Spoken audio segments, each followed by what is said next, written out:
এক গভীর রাতে হঠাৎ আকাশ কেঁপে উঠল। এক ভয়ঙ্কর রাক্ষস আকাশ থেকে নেমে এসে হাল্কের বাবাকে ধরে তুলে নিল। সবকিছু ঘটল চোখের পলকে। রাক্ষসটা চিৎকার করতে করতে মহাকাশের দিকে উড়ে গেল। হাল্ক কিছু বুঝে ওঠার আগেই তার মা ছুটে এসে কাঁদতে কাঁদতে বললেন, বাবা, তোর বাবাকে রাক্ষসটা মহাকাশে নিয়ে গেছে। তুই ছাড়া আর কেউ ওকে বাঁচাতে পারবে না। হাল্কের চোখ রাগে সবুজ হয়ে উঠল। চুপচাপ কাজে লেগে গেল। লোহা, ইঞ্জিন, আগুন সব জোগাড় করে হাল্ক নিজেই একটা বিশাল রকেট বানাতে শুরু করল। এই খবর ছড়িয়ে পড়ল পুরো পাড়ায়।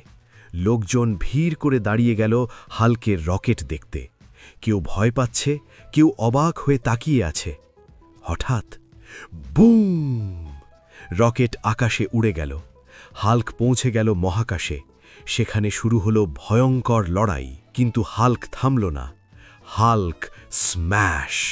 এক প্রচণ্ড ঘুষিতে রাক্ষস ধ্বংস হয়ে গেল।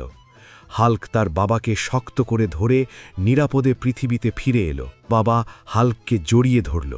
সবাই হাঁপ ছেড়ে বাঁচল। শেষে হাল্ক ক্যামেরার দিকে তাকিয়ে বলল, এই ভিডিওটা যদি ভালো লাগে তাহলে আমার চ্যানেলটা সাবস্ক্রাইব করতে ভুলবে না।